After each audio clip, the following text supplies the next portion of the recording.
convert that energy 3 times more efficiently as compared to plants. Both are photosynthetic. Okay. Why they do it so efficiently? Because of their microscopic size and larger surface area. Fine. If we are talking about cyanobacteria, you have seen the advantages of cyanobacteria, then why spirulina only? Why not anything else? Okay? Spirulina is one of the blue-green algae which is being used for many of the purposes. NASA says 1 gram of spirulina is equal to 1000 grams of assorted vegetables and fruits. Now you can see that how much good nutrition is there inside 1 gram of spirulina. It may be difficult for you to eat 1 kilogram of fresh vegetables and fruits, and that may also be what all they may contain, but it is easy to have 1 gram of spirulina. And spirulina, if I may tell you, is now a recommended, I would say, supplement for astronauts, those who go to space, because you cannot carry many heavy things there. So it is better to carry small amounts and be satisfied with all kind of nutrition. Just to show you that how spirulina compares with other microalgae, Dunaliella and Chlorella, these are the mineral composition, and you can see here, except a couple of minerals which maybe it is lacking selenium, manganese or magnesium, it has very good amount of all the minerals in spirulina. Well, besides those minerals, spirulina has many things in this for which it is being used. Proteins, everybody knows that spirulina is rich in protein. It has about 55 to 65% of the protein as its dry weight. Besides proteins, it has vitamins, iron, calcium. It has, as I told you, pigments, the phycocyanins, the phycoerythrins, the antioxidants, the good fatty acids, gamma-linolenic acid, and then the carotenes. So you can see, as a layman, people only know that spirulina is a protein-rich organism. But besides that, it has, you can see here, all these things in one organism. And that is why spirulina is referred to as nature's most powerful green food on earth.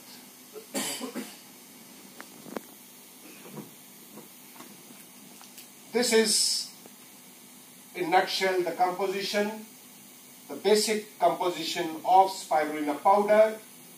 As I told you, the protein may vary from 55 to 70, 72 or something like that, depending upon the strain.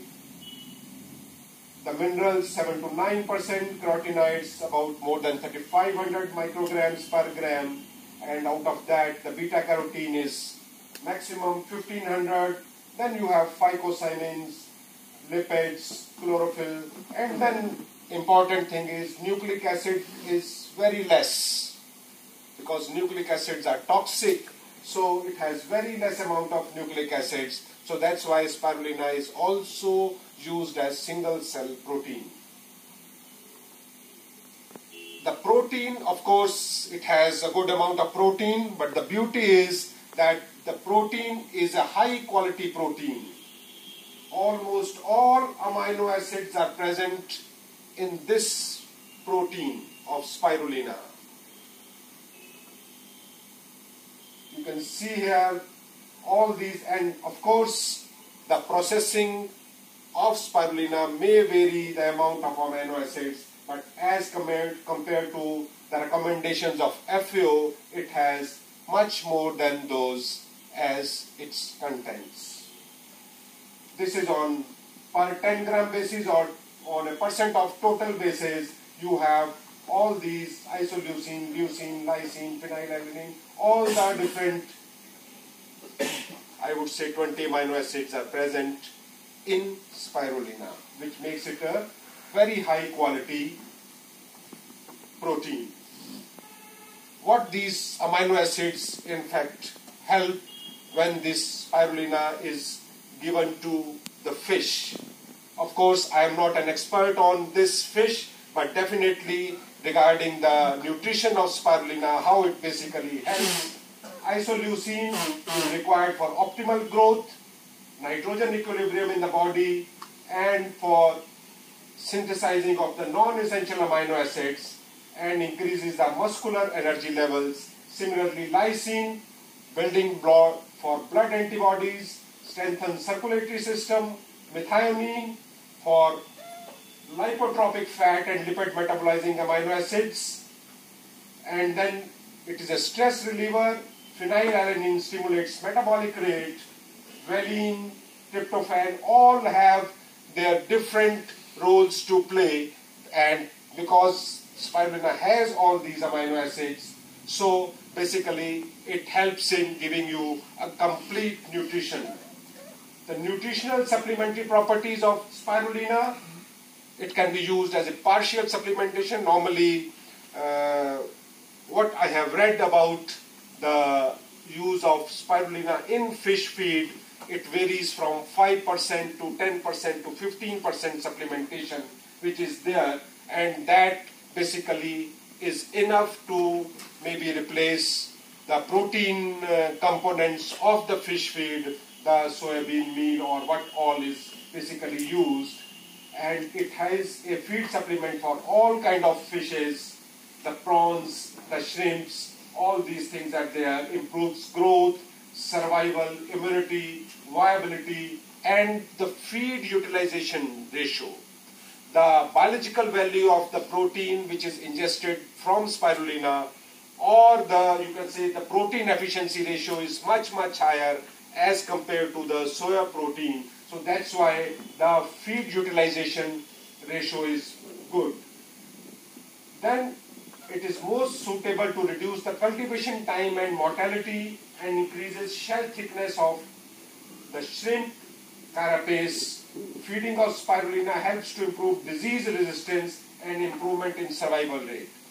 Then it is also good for chelating of the toxic materials, because the fish will be thriving in waters, and water may have different kind of contaminations.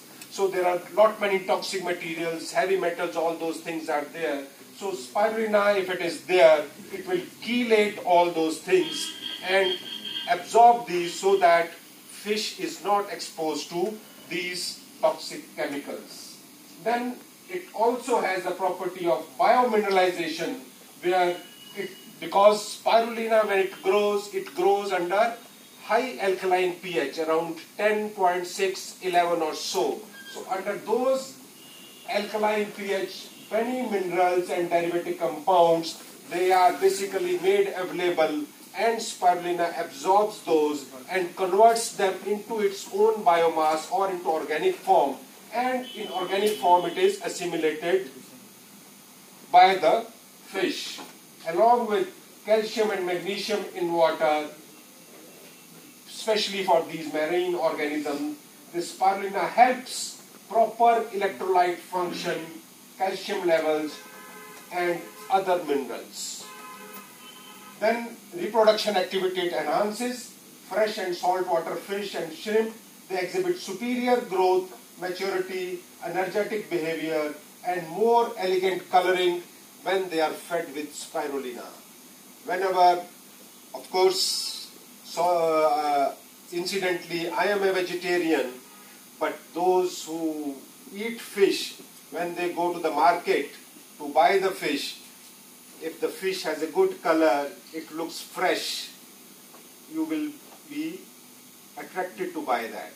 Okay? So if your fish is given a feed of spirulina or microalgae, because of the colors or the pigments, natural pigments present, they provide color to the fish, which basically makes it also, because these pigments are protein in nature, especially the phycobiliproteins or phycocyanin, they provide immunity to the fish as well as also provide color to the fish, so that this elegant color attracts the consumers.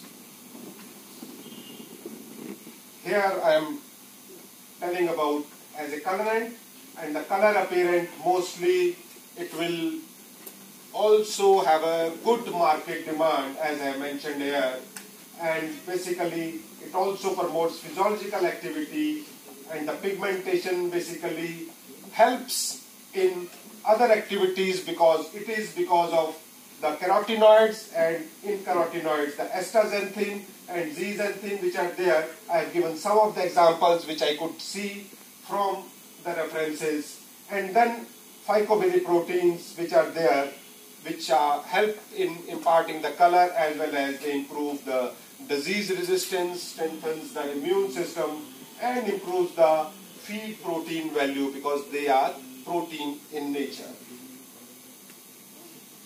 Spirulina as a feed, here you have spirulina or microalgae and bacteria. They act as a food or feed for, you can say, all kind of aquaculture. You can see here different types of organisms which are commercially multiplied and food for all growth stages of bivalves, crustaceans, some larval stages, some fish larvae, zooplanktons, larval crustaceans and fish. And basically, as I told you in one of my initial slides, because I am not going into the details, the good fatty acids, the gamma-linolenic acid, EPA, DHA, all these things are there. So the fatty acid enrichment of these aquatic organisms is there, and that basically, when eaten by the humans, it is basically as a food chain is transferred. The benefits of spirulina for different fish species. Again, I have got some of the information for different fish. Whatever the studies have been carried out using spirulina for tilapia, protects from parasites and bacterial infections while enhancing cellular immune system function, coloration and appetite. For salmon, enhances disease resistance while improving reproduction, appetite, skin quality and color. Then you have all these examples there. You are more familiar with all these varieties as you just take 2 minutes rest. Oh, that's okay. Water and then you should start. Water, thanda pani mando. Nana go thora lukewarm water glass में lukewarm water चाहिए. Is it understandable till now? Any clarifications?